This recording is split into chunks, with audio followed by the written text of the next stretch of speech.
tiếp ngay được lịch nơi bị tăng gặp này ngay nhiều việc lên tập ra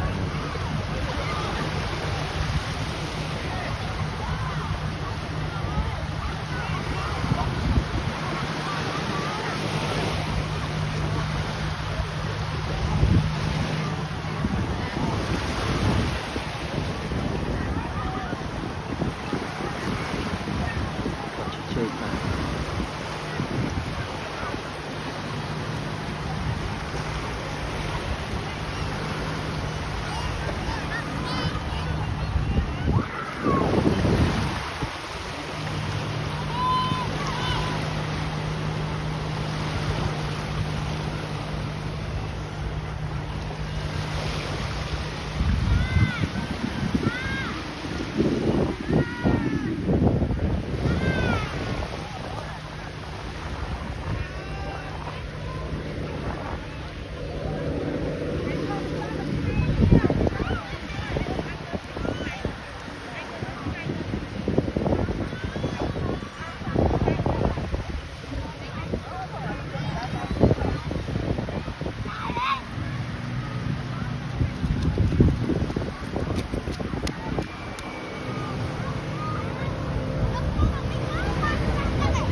mà kể cả mình lên tập lên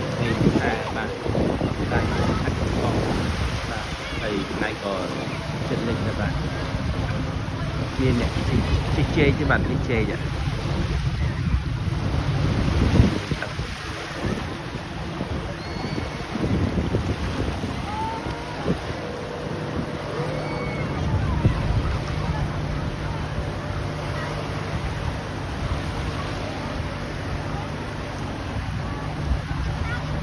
này cô